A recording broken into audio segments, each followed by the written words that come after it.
Hello student, मैं प्रेम sir.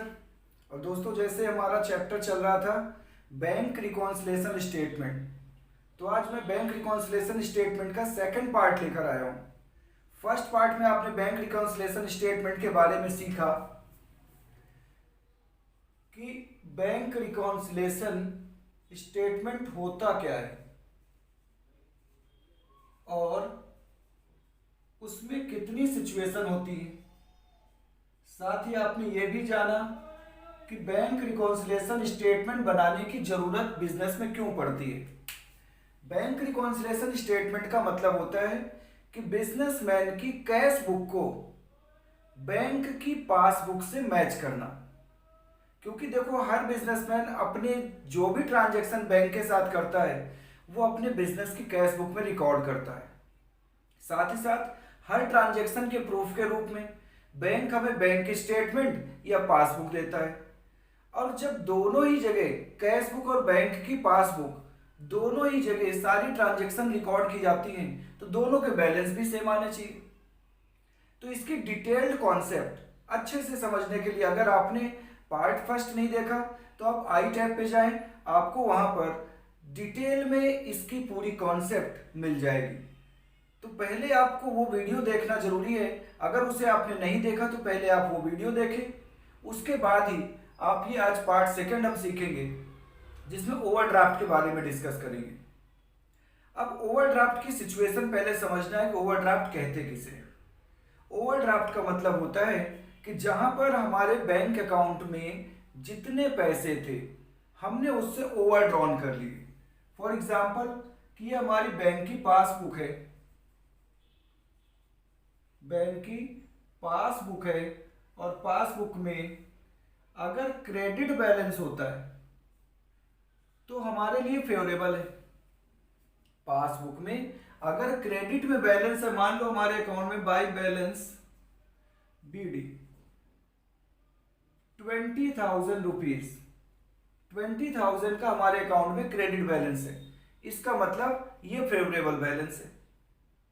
But same time पर अगर हमारे अकाउंट में जितने पैसे डिपॉजिट हैं उससे ज्यादा पैसा हमने ओवरड्रॉन कर लिए। मान लीजिए हम 50,000 रुपीज की चेक से पेमेंट कर देते हैं। मान लीजिए हमें फर्नीचर खरीदना है और फर्नीचर खरीदने के लिए हमने 50,000 की पेमेंट कर दिया। तो आप देखें कि अगर हमें बैंक ने ओवरड्राफ्ट की फैसिलिटी दिया है तो, क्योंकि ओवरड्राफ्ट की फैसिलिटी अगर नहीं होगी और आपके अकाउंट में 20,000 है जबकि आपने 50,000 का चेक इशू कर दिया है तो उससे क्या होगा, हमारा चेक डिसऑनर हो जाएगा। तो अगर हम चाहते हैं कि हमें चेक हमारे डिसऑनर ना हो तो इसके लिए हमें बैंक से ओवरड्राफ्ट की फैसिलिटी लेनी पड़ती है। और बैंक ये फैसिलिटी हमारे पास्ट रिकॉर्ड को देखकर पिछले 3 से 4 साल की ट्रांजैक्शन को एनालाइज करके ये फैसिलिटी हमें देता है।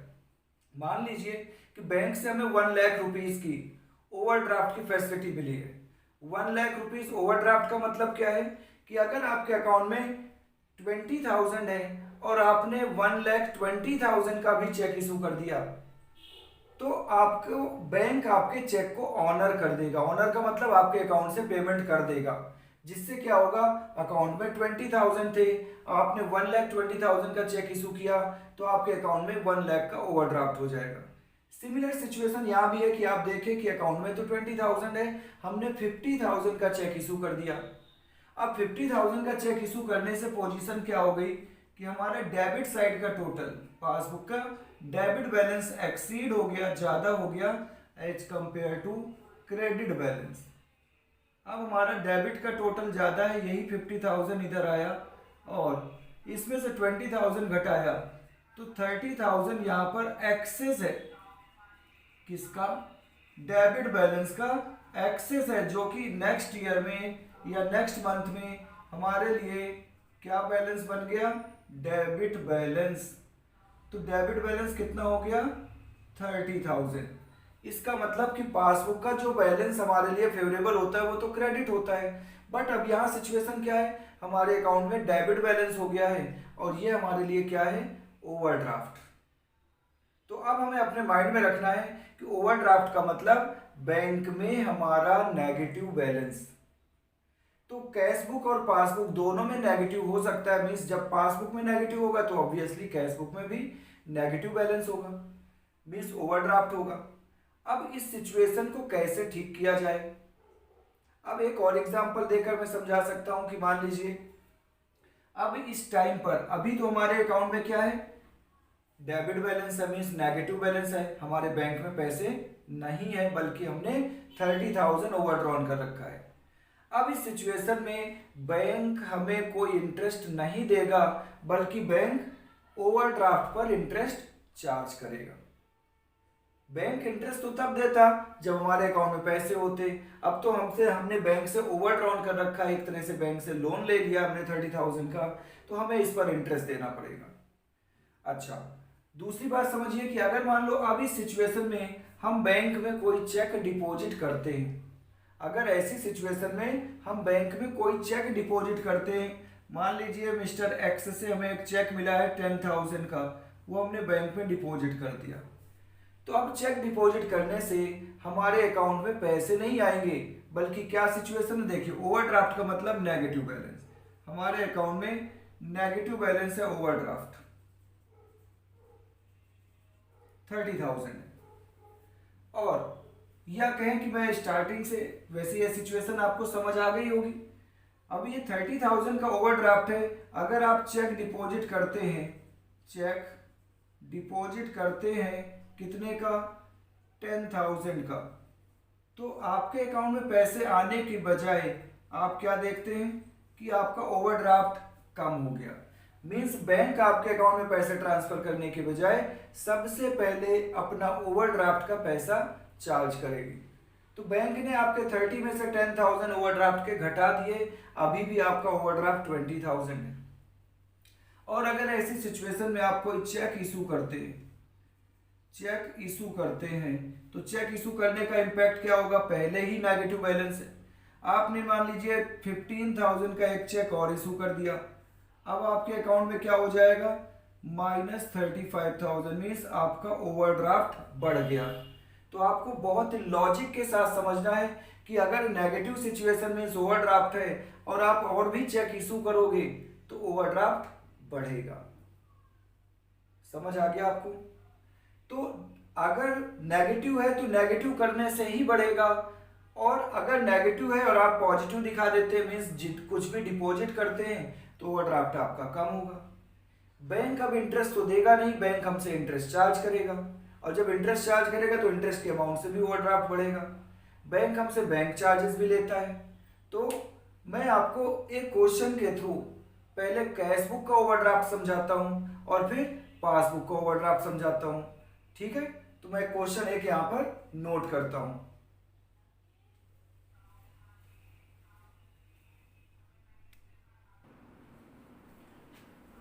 तो बच्चों, ये रहा हमारा क्वेश्चन, और क्वेश्चन मैंने जैसे बताया था कि हमारा जो बैंक रिकॉन्सिलेशन स्टेटमेंट है, इसे हम 4 पार्ट में डिवाइड करते हैं। पहले 2 पार्ट, पहला पार्ट क्या था कि हमें कैश बुक का फेवरेबल बैलेंस दिया हो तो हमें पासबुक का फेवरेबल बैलेंस निकालना होता है। दूसरा है कि पासबुक का फेवरेबल का मतलब कि आपके अकाउंट में पैसे हैं, मीन्स पॉजिटिव बैलेंस, तो फिर हमें क्या करना होता है, हमें कैश बुक का फेवरेबल बैलेंस निकालना होता है।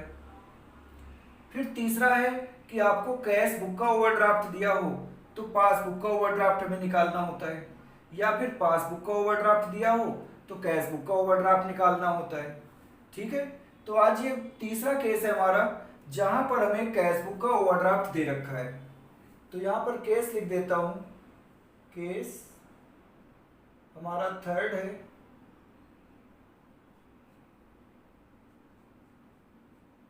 when overdraft balance as per cash book is given। इसका मतलब कि आपको अब ओवरड्राफ्ट बैलेंस गिवन है कैश बुक का, और कैश बुक के ओवरड्राफ्ट बैलेंस से हमें पासबुक का बैलेंस फाइंड करना है, पासबुक का ओवरड्राफ्ट फाइंड करना है। चलिए पहले क्वेश्चन समझाता हूं, और क्वेश्चन के साथ साथ पहले मैं आपका फॉर्मेट बना देता हूं बैंक रिकॉन्सिलेशन स्टेटमेंट का।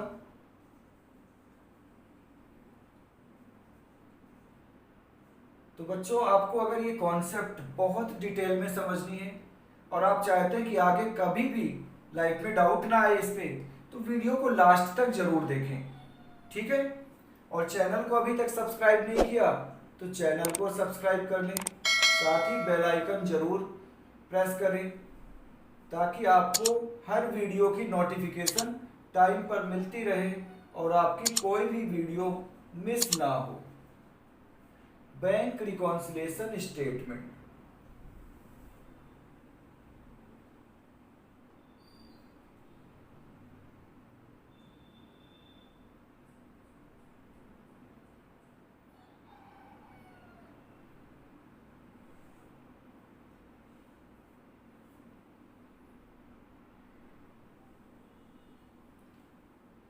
इसमें 2 कॉलम हमें बनाने हैं,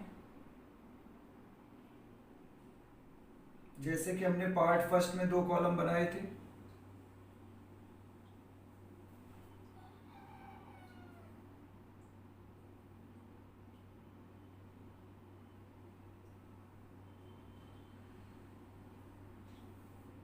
ये हमारे 2 कॉलम हो गए।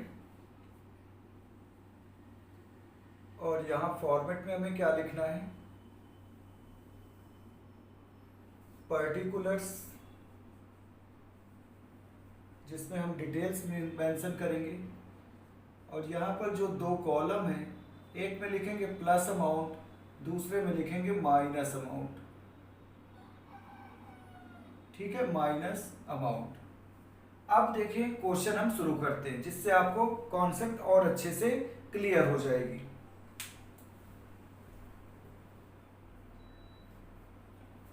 ठीक है, तो पढ़ते हैं और स्टार्ट करते हैं क्वेश्चन। लिखा है Tiwari and sons find that bank balance shown by their cash book on March 31st 2021 is shown 40,500 credit. तो बच्चों, आपको पता है कि कैश बुक का डेबिट बैलेंस हमारे लिए फेवरेबल होता है, और अगर पासबुक कैश बुक का क्रेडिट बैलेंस दिया हुआ है, इसका मतलब कि आपको कैश बुक का ओवरड्राफ्ट दे रखा है।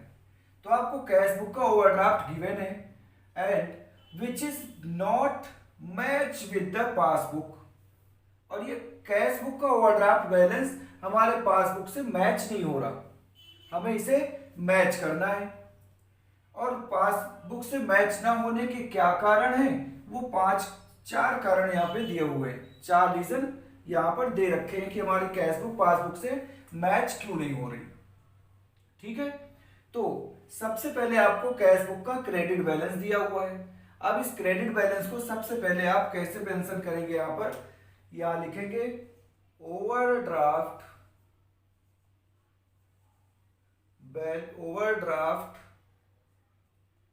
Balance as per cash book. अब आपका ओवरड्राफ्ट बैलेंस है, मतलब नेगेटिव बैलेंस है, अकाउंट में पैसे नहीं है, तो हमें कहां दिखाना है, माइनस कॉलम में 40,500। ये हमारा नेगेटिव बैलेंस है बैंक में। और ध्यान रखना, हमें कैश बुक का बैलेंस गिवन है, तो हमें अपने आप को क्या ट्रीट करना है कि हम बिजनेसमैन हैं और हमें बैंक की पासबुक से अपनी कैश बुक का बैलेंस मैच करना है। तो बैलेंस मैच कैसे होगा, बहुत आसान, कि जो चीज पासबुक में किया हो वही हम कैश बुक में कर लेते हैं। अगर पासबुक का बैलेंस बैंक ने बढ़ाया है, हम भी कैश बुक का बढ़ा देते हैं। पासबुक का बैलेंस बैंक ने घटाया है, हम भी घटा देते हैं। बट ध्यान क्या रखना है कि हमारे अकाउंट में पैसे नहीं हैं, बल्कि बैंक में क्या है, नेगेटिव बैलेंस है। इसलिए नेगेटिव बैलेंस को ध्यान में रखते हुए डिसीजन लेना है। ठीक है, देखिए, a cheque for ₹5,000 drawn means issue करना। तो हमने 5,000 का एक चेक इशू किया इन फेवर ऑफ मनोहर नाम के किसी सप्लायर को या क्रेडिटर को हमने एक चेक 5,000 का इशू किया, मतलब पेमेंट किया है। Has not been presented for payment. अब जरा लॉजिक समझना, हमारी कैश बुक में ओवरड्राफ्ट है और बैंक में भी होगा, मान लीजिए ये कैश बुक है और ये पासबुक है, ये पासबुक ये कैश बुक, और हमें किसको बनाना है, कैश बुक को। कैश बुक के बैलेंस को बैंक की पासबुक से मैच करना है।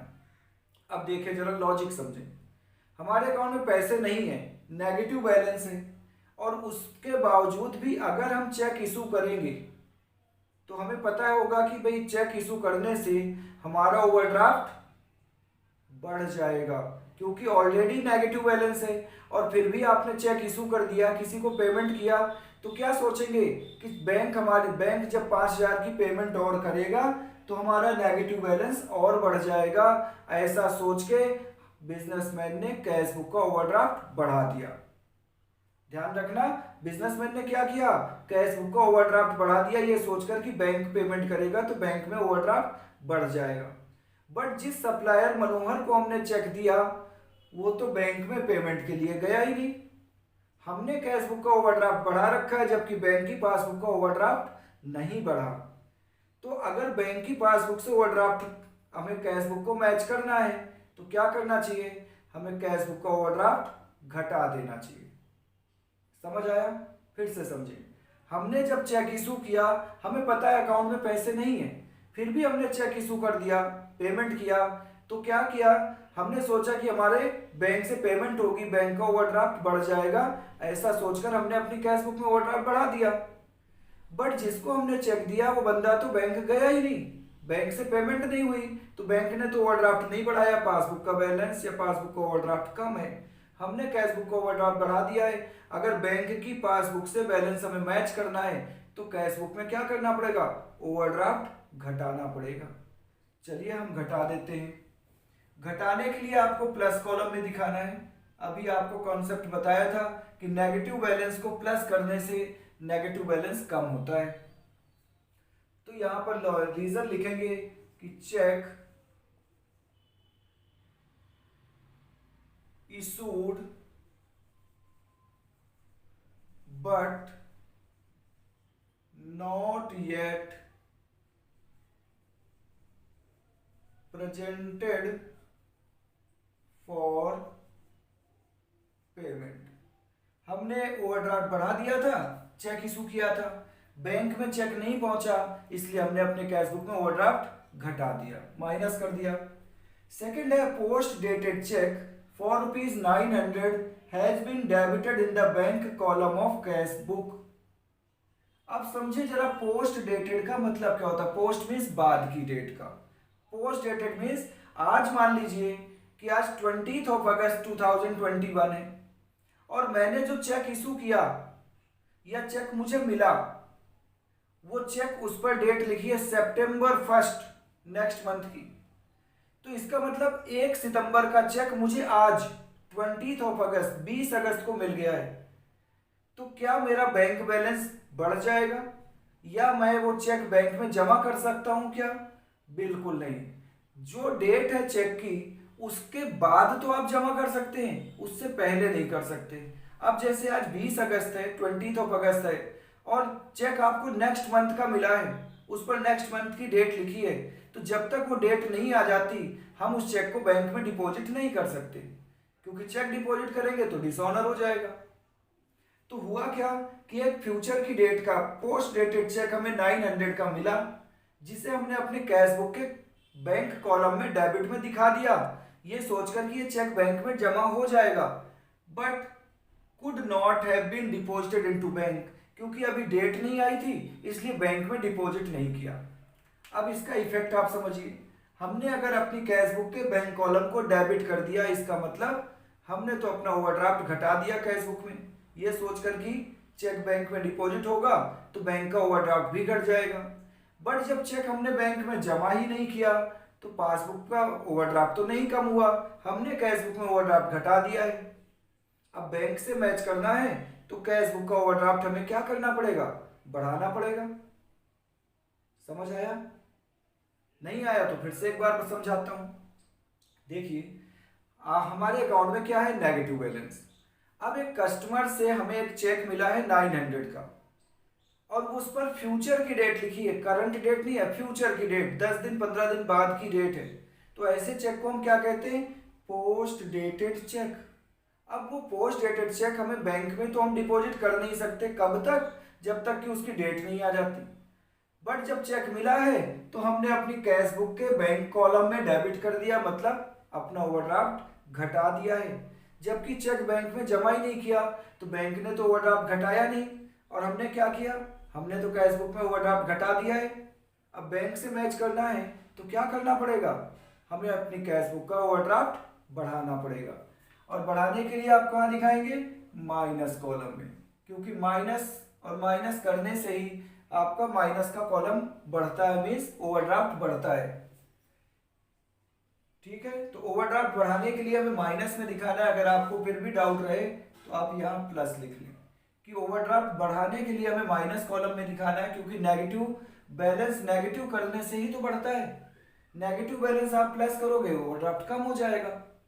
चलिए समझिए, तो हम यहाँ क्या लिखेंगे कि post dated cheque, post dated check not sent to bank but entered in cash book।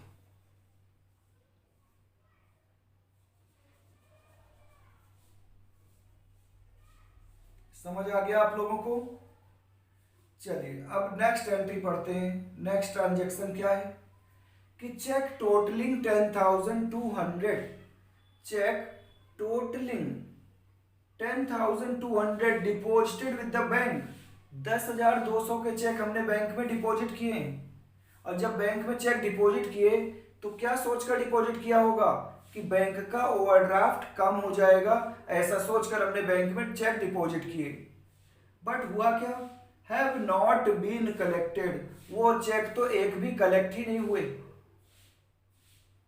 अब आप फिर से समझें, हमें 10,200 के 10,200 के चेक एक कस्टमर से मिले।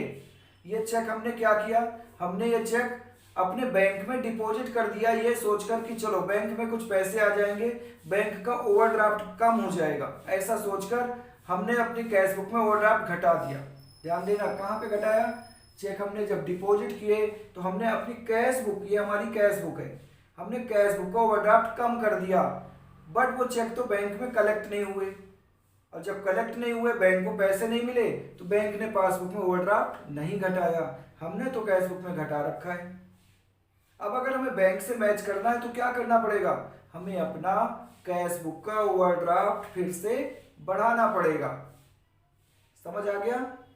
हमने जब चेक बैंक में जमा किया था तो हमने क्या किया था, हमने अपनी कैश बुक का ओवरड्राफ्ट कम कर दिया था, ये सोचकर कि इन चेकों के पैसे बैंक को मिल जाएंगे, पासबुक में भी ओवरड्राफ्ट कम हो जाएगा। बट जब तक ये चेक कलेक्ट नहीं होते, बैंक को पैसे नहीं मिलते, बैंक तो ओवरड्राफ्ट नहीं घटाएगा, हमने घटा रखा है कैश बुक में। अगर हमें बैंक से मैच करना है तो हमें क्या करना पड़ेगा, हमें ओवरड्राफ्ट बढ़ाना पड़ेगा।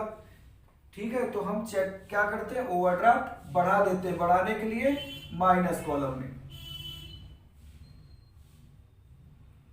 यहां लिखेंगे चेक डिपॉजिटेड इनटू बैंक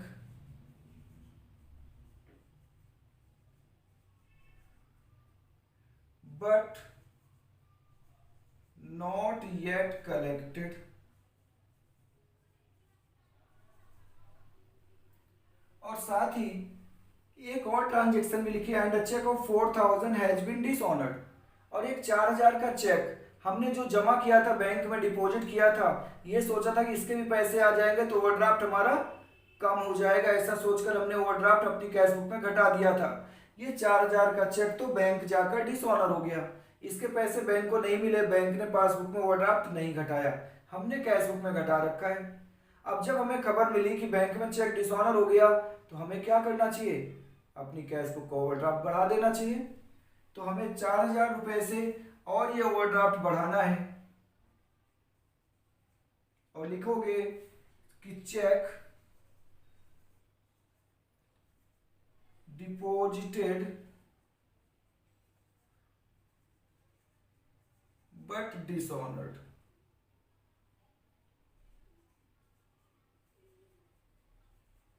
ठीक है। अब इसके बाद लास्ट एंट्री बहुत ध्यान से समझना है। लास्ट ट्रांजैक्शन में लिखा है कि अ bill for ₹10,000 was retired by the bank under a rebate of ₹150। एक बिल्स रिसीवेबल, सॉरी, एक बिल्स पेएबल, बिल का मतलब यहाँ पर बिल्स पेएबल से है, जो कि हमें हमारे सप्लायर ने हमारे ऊपर लिखा है और उसकी हमें पेमेंट करना था। तो हमारे एक बिल्स पेएबल की पेमेंट 10,000 रुपए की, जो कि बैंक ने पेमेंट कर दिया है 150 रुपीज के रिबेट पे। रिबेट का मतलब होता है डिस्काउंट। ये रिबेट कब मिलता है? जब डेट आने से पहले ही अगर हम पेमेंट कर दें, ड्यू डेट से पहले ही, तो बैंक हमें रिबेट देता है। Rebate means discount. तो बैंक ने 10,000 रुपए के हमारे बिल्स पेबल की पेमेंट 150 रुपीज के रिबेट पर कर दिया है। मतलब कि 10,000 में से 150 का डिस्काउंट डिडक्ट करके रिबेट घटाकर 9,850 बैंक ने कितना पे किया होगा? 10,000 माइनस 150, मतलब कि 9,850 बैंक ने पे किया। तो बैंक ने ओवरड्राफ्ट कितना बढ़ाया होगा? 9,850 जितना बैंक ने पे किया है। But the full amount of the bill was credited in bank column of cash book. But ये रिबेट के बारे में तो बिजनेसमैन मीन्स हमें तो पता ही नहीं था। हमने तो सोचा कि बैंक ने 10,000 के बिल की पेमेंट किया है, तो बैंक ने 10,000 से ओवरड्राफ्ट बढ़ाया होगा, ऐसा हमने सोचा।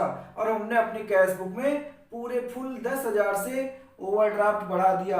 ये देखो लिखा है कि but the bill was credited in bank column of cash book. ये full amount of the bill, हमने तो पूरे 10,000 से अपनी कैश बुक का ओवरड्राफ्ट बढ़ा दिया, जबकि बैंक ने कितना बढ़ाया? 9,850। अब अगर हमें बैंक से मैच करना है तो हमें अपनी कैश बुक में 150 रुपीज से अपनी कैश बुक का ओवरड्राफ्ट घटाना पड़ेगा। नहीं समझ आया तो फिर से समझाता हूँ। 10,000 रुपए के एक बिल की पेमेंट हमारे बैंक ने 150 रुपीज के रिबेट पर किया है। रिबेट मीन्स डिस्काउंट पर। तो बैंक ने एक्चुअल में कितना पे किया होगा? 10,000 में से 150 माइनस करके 9,850।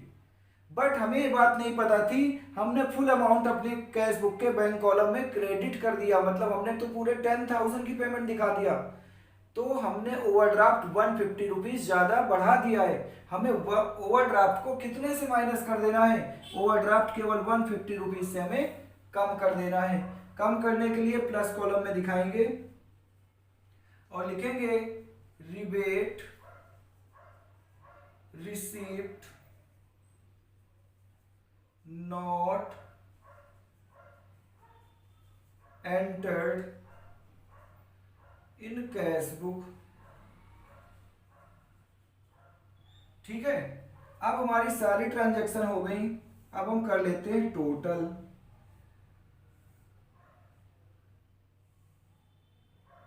देखते हैं टोटल इधर का ज्यादा है माइनस कॉलम का, तो कितना आता है टोटल? 9 5 14 और 2 16, 6 4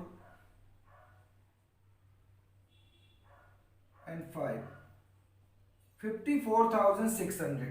ये 54,600 इधर लाएंगे। इसमें से ये सब हम माइनस कर देते हैं। 0 5 2 4 9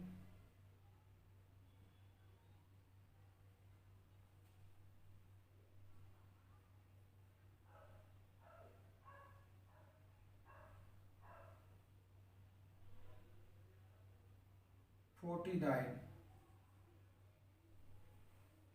टोटल एक बार चेक कर लेते हैं। 4 9 5 14 2 16 1 1 4 1 5, 55,600।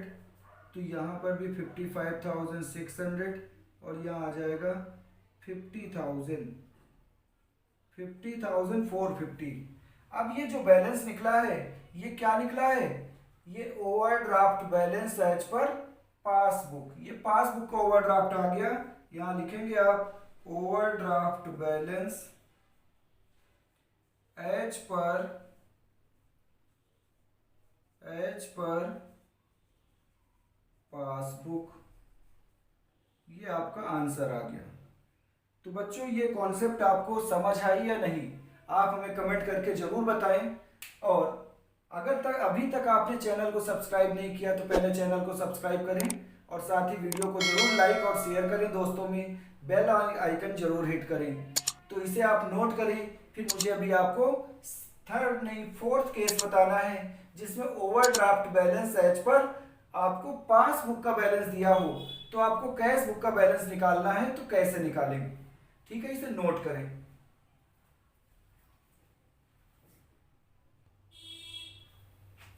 तो बच्चों अब हम सीखेंगे फोर्थ केस, जो कि है, अभी लिखता हूं, और इसी क्वेश्चन को मैं आपको ओवरड्राफ्ट के केस में, ओवरड्राफ्ट एज पर पासबुक के केस में करके बताता हूं कि हमें कैसे करना है।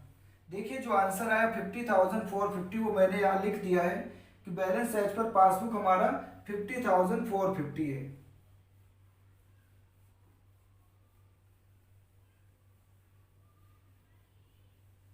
और अगर हमें पासबुक का बैलेंस गिवन हो और हमें फाइंड करना है कि हमारे कैश बुक का कितना बैलेंस होगा, तो हम कैसे फाइंड करेंगे। तो हमें अपनी सोच को बदलना होगा, अपना नज़रिया बदलना होगा। और वो कैसे, वो मैं आपको बहुत अच्छे से और बहुत इजी वे में बताता हूँ। ठीक है, तो अब हम केस लेते हैं, केस नंबर 4, और क्वेश्चन सेम रखते हैं। तो केस फोर्थ है हमारा कि when overdraft balance as per passbook is given, हमें पासबुक का बैलेंस गिवन है और हमें फाइंड करना है कि हमारे कैश बुक में कितना बैलेंस है, कैश बुक में कितना ओवरड्राफ्ट होना चाहिए।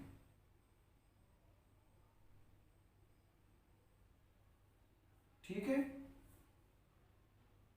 हमारे कैश बुक में कितना ओवरड्राफ्ट होना चाहिए। चलिए क्वेश्चन हमने वही ले लिया जो पहले था। सेम सिचुएशन को हम पासबुक के एंगल से समझते हैं। ठीक है, हमारे पास पासबुक का देखिए अभी आंसर कितना आया था 50,450, जो कि मैंने यहाँ लिख लिया है। और अगर हम इस पासबुक के ओवरड्राफ्ट से स्टार्ट करते हैं क्वेश्चन, हमें क्वेश्चन में कैश बुक का मान लीजिए बैलेंस गिवन नहीं है, हमें पासबुक का बैलेंस यहाँ पर गिवन है, और यही क्वेश्चन हो तो हम कैसे पासबुक के बैलेंस से कैश बुक के बैलेंस तक पहुंचते हैं।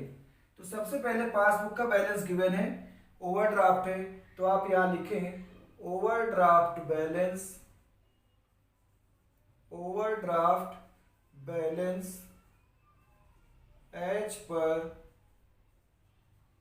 पासबुक। तो बच्चों ओवरड्राफ्ट बैलेंस है तो कहां दिखाएंगे हम इसका बैलेंस, माइनस कॉलम में 50,450 हमने पासबुक के बैलेंस से स्टार्टिंग किया। और बच्चों ध्यान रखो कि अगर आपको पासबुक का बैलेंस दिया है तो हमें चेंजेस पासबुक में करना है। अगर पासबुक का बैलेंस दिया है तो चेंजेस पासबुक में करना है। कैश बुक में दिया है, कैश बुक का बैलेंस दिया था तो हमने कैश बुक में चेंजेस किए।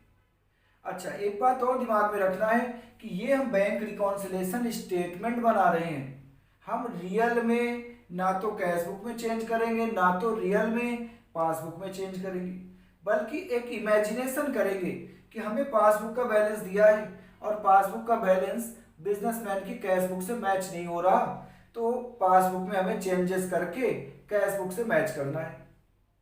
अब पासबुक में चेंजेस करने का राइट कौन रखता है, पासबुक में चेंजेस करने का राइट किसके पास होता है, बैंक के पास।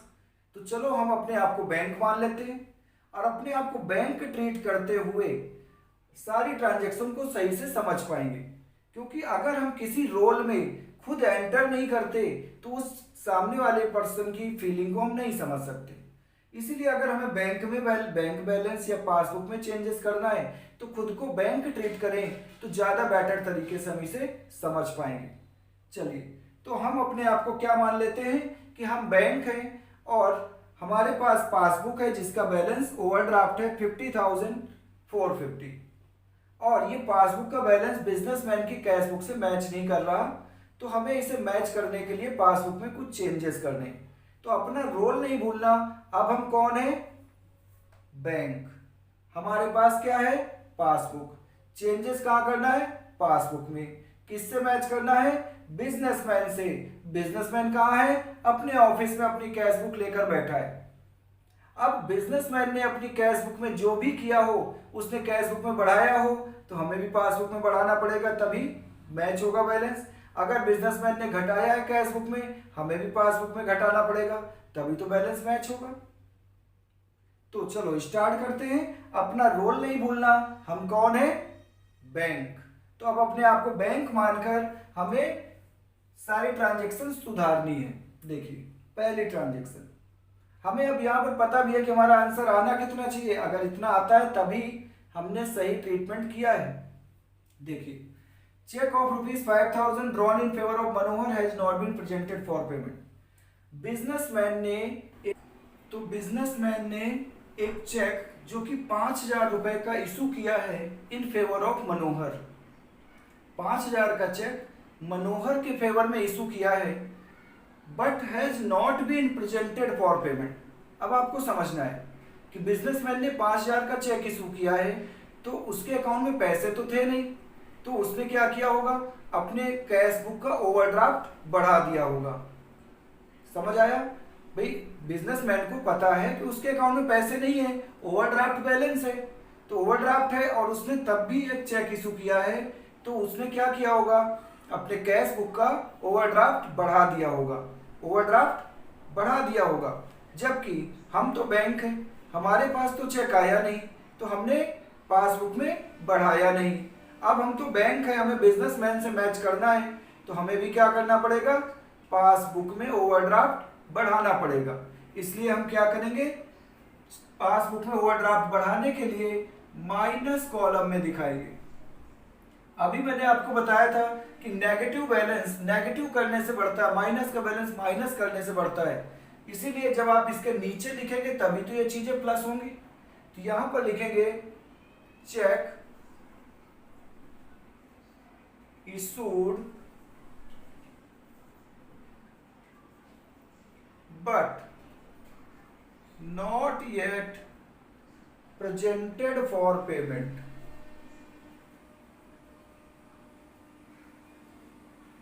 Check issued but not yet presented for payment means हमने चेक बिजनेसमैन ने चेक इशू किया था, ओवरड्राफ्ट बढ़ा दिया था, हमें नहीं पता था, हमने पासबुक में नहीं बढ़ाया था, अब पता चल गया, हम भी बढ़ा देते हैं। अब इसके बाद नेक्स्ट ट्रांजेक्शन है a post dated cheque. Post dated cheque for ₹900 has been debited in the bank column of cash book but could not have been deposited into bank. Businessman को किसी कस्टमर से एक पोस्ट डेटेड चेक मिला। Post means होता है बाद की date का, तो बाद की डेट का चेक मिला, उसने अपनी कैश बुक के बैंक कॉलम में तो एंटर कर लिया। मीन्स उसने अपनी कैश बुक में क्या किया? बैंक कॉलम में एंटर करने से उसने सोचा कि ये पैसे अगर ये चेक बैंक में जमा कर दूंगा तो ओवरड्राफ्ट घट जाएगा। ऐसा सोचकर उसने अपनी कैश बुक के बैंक कॉलम को डेबिट कर दिया, मतलब ओवरड्राफ्ट बिजनेसमैन ने तो घटा दिया, बट वो चेक उसने बैंक में नहीं जमा किया। हम बैंक है, हमारे पास तो बिजनेसमैन ने चेक जमा नहीं किया। जब चेक जमा नहीं किया तो हमने पासबुक में ओवरड्राफ्ट घटाया भी नहीं। अब अगर हमें बिजनेसमैन से मैच करना है तो हमें पासबुक में भी ओवरड्राफ्ट घटाना पड़ेगा। समझ आया? फिर से समझाता हूं। पोस्ट डेटेड चेक का मतलब एक फ्यूचर की डेट का चेक, जिस पर जैसे मैंने आपको बताया कि आज मान लो 20 अगस्त है, 20 अगस्त है, और 1 सितंबर का चेक मुझे किसी ने दिया है, तो मैं वो चेक 1 सितंबर से पहले बैंक में डिपॉजिट नहीं कर सकता, क्योंकि करूंगा तो चेक डिसऑनर हो जाएगा। तो वो चेक जब बिजनेसमैन को मिला, उसने बैंक में तो नहीं जमा किया, बट अपने कैश बुक में एंटर कर लिया, मींस कैश बुक का ओवरड्राफ्ट घटा दिया, बट बैंक की पासबुक में तो ओवरड्राफ्ट अभी भी बढ़ा हुआ है। अब बैंक को अगर बिजनेसमैन से मैच करना है तो क्या करना पड़ेगा? बैंक को भी अपना ओवरड्राफ्ट घटाना पड़ेगा, लेस करना पड़ेगा। इसलिए हम यहाँ प्लस कॉलम में दिखाएंगे और लिखेंगे कि post dated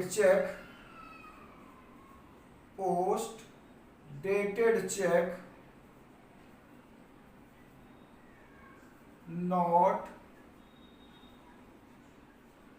deposited into bank. समझ आ गया? इसके बाद नेक्स्ट ट्रांजेक्शन है चेक टोटलिंग ₹10,200। चेक जिसकी टोटल कॉस्ट कितनी है 10,200, डिपॉजिटेड विद द बैंक। ये चेक बैंक में टोटल 10,200 के बिजनेसमैन ने जमा किए, डिपॉजिट किए, हैव नॉट बीन कलेक्टेड। तो बिजनेसमैन ने जब 10,200 के चेक बैंक में डिपॉजिट किए तो बिजनेसमैन ने क्या सोचा होगा कि चलो इतने पैसे हुए चेक मैं बैंक में जमा कर देता हूं, मेरा ओवरड्राफ्ट घट जाएगा, बैंक को पैसे मिल जाएंगे तो ओवरड्राफ्ट कम हो जाएगा। ऐसा सोचकर बिजनेसमैन ने तो अपना ओवरड्राफ्ट कैश बुक में घटा दिया। बट हम तो बैंक हैं, हमारे पास तो चेक जब तक कलेक्ट नहीं होंगे, क्लियर नहीं होंगे, हम बिजनेसमैन के अकाउंट में क्रेडिट नहीं करेंगे, और इसीलिए हमने बिजनेसमैन के अकाउंट को क्रेडिट नहीं किया। तो हमारी पासबुक में तो ओवरड्राफ्ट बढ़ा हुआ है, बिजनेसमैन ने ओवरड्राफ्ट अपना कम कर लिया है कैश बुक में। अगर बिजनेसमैन की कैश बुक से हमें मैच करना है तो हमें भी पासबुक में ओवरड्राफ्ट घटाना पड़ेगा। ठीक है, चलिए हम घटा देते हैं। अगर नहीं समझ आया तो मैं फिर से बता देता हूं कि बिजनेसमैन को चेक मिले थे, उसने ये चेक बैंक में जमा किया था और अपनी कैश बुक का ओवरड्राफ्ट बढ़ा दिया था। बट क्योंकि हम तो बैंक है, हम तो एंट्री तभी करते हैं जब चेक हमारे पास क्लियर हो जाए। अब बिजनेसमैन ने ओवरड्राफ्ट घटा रखा है, हमने नहीं घटाया, तो हमें भी तो घटाना पड़ेगा क्योंकि हमें तो बैलेंस मैच करना है। ठीक है, तो बैलेंस मैच करने के लिए ओवरड्राफ्ट हम भी घटा देते हैं 10,200 और स्टेटमेंट लिखेंगे cheque deposited into bank, checks deposited into bank but not yet collected,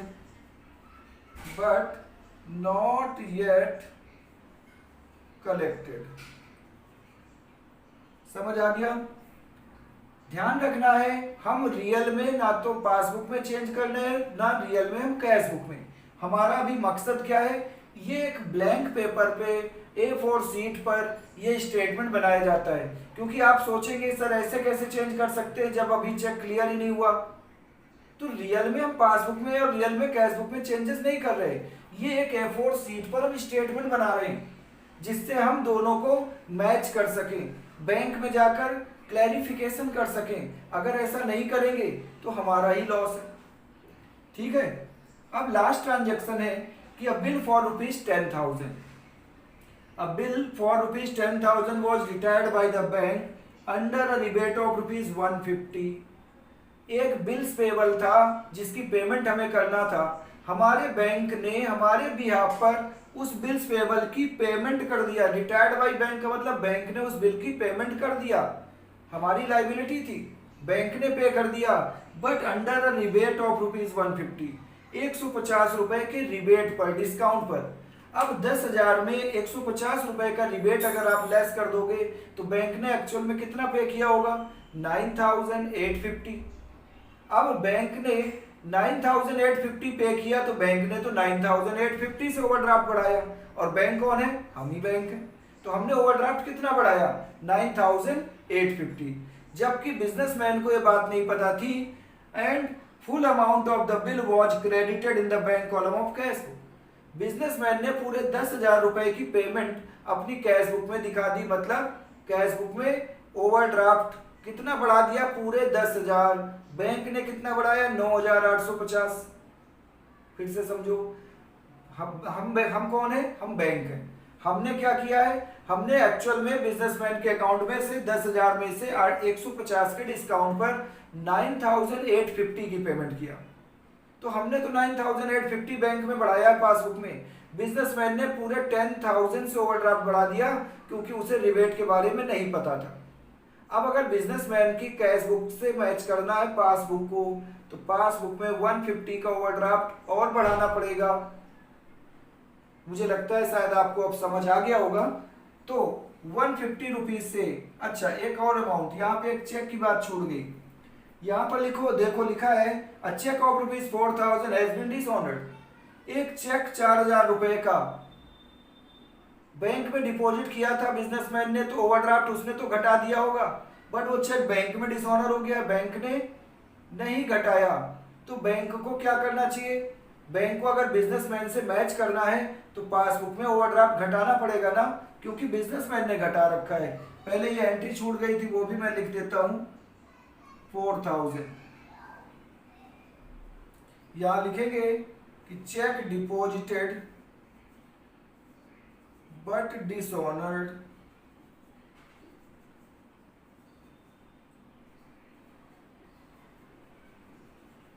ठीक है। अब ये लास्ट बिल वाली एंट्री में हमने 9850 से ओवरड्राफ्ट बढ़ाया है, बैंक बिजनेसमैन ने पूरे 10,000 से ओवरड्राफ्ट बढ़ा दिया है, तो हमने 150 रुपीज का डिस्काउंट, हमने 150 से ओवरड्राफ्ट कम बढ़ाया है।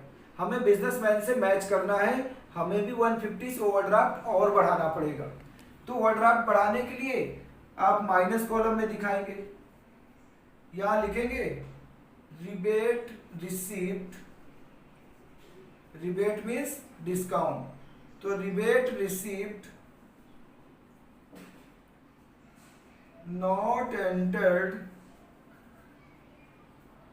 इन cash book, rebate amount cash book में एंटर नहीं हुई, इसलिए हमने पासबुक में भी ओवरड्राफ्ट बढ़ा दिया। अब हम इनके टोटल कर लेते हैं।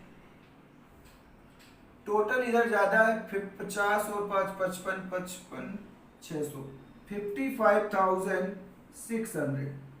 यही टोटल इधर लाएंगे 55,600, और इसमें से ये लेस कर देते हैं 0 0 5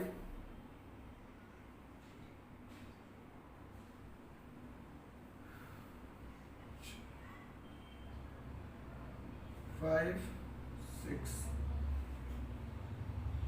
4 और एक 5,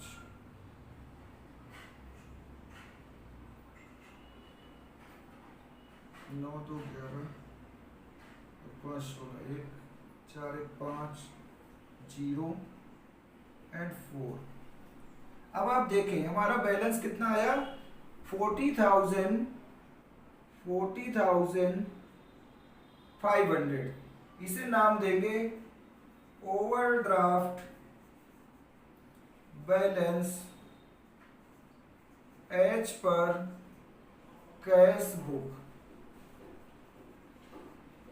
और बच्चों देखो ये बैलेंस हमारा क्या इससे मैच कर रहा है, बिल्कुल कर रहा है। इसका मतलब देखो हमने overdraft balance as per passbook से स्टार्ट किया तो कैश बुक से मैच कर रहा है, कैश बुक से स्टार्ट किया तो पासबुक से मैच कर रहा है। इसका मतलब कि हम जिस कॉन्सेप्ट को लेकर ये कॉन्सेप्ट हमने आपको समझाई है वो कॉन्सेप्ट पूरी तरह से एक्यूरेट है। मैंने इसका प्रूफ भी आपको दे दिया। तो बच्चों अब आपको जरूरत है इस चैप्टर में परफेक्शन लाने की, स्पेशलिस्ट बनने के लिए ढेर सारी प्रैक्टिस की। 4 केसेस में चारों केसेस को एक साथ नहीं करना, पहले फर्स्ट केस करें जब आपको सिंपल कैश बुक का फेवरेबल बैलेंस दिया हो तो आप उसके क्वेश्चन करें, फिर सिंपल पासबुक वाले क्वेश्चन करें, सिंपल पासबुक का पार्ट सीखें, फिर उसके क्वेश्चन कर लें। उसके बाद overdraft as per cash book का पार्ट सीखें, सीखने के तुरंत बाद आप इसके टॉपिक के क्वेश्चन कर लें, और लास्ट जब पासबुक का केस सीखें तो पासबुक के क्वेश्चन कर लें।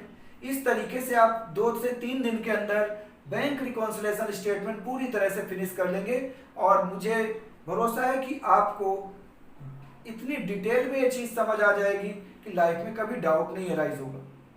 तो बच्चों अगर आप अभी तक आपने हमारे चैनल को सब्सक्राइब नहीं किया तो पहले चैनल को सब्सक्राइब करें, साथ ही एक बेल आइकन है उसे जरूर प्रेस करें, उसमें ऑल ऑप्शन सेलेक्ट करें, और वीडियो अगर आपको अच्छी लगी है और अभी तक वीडियो लाइक नहीं किया तो वीडियो को लाइक कर दें, अपने दोस्तों में इसे शेयर कर दें, ठीक है।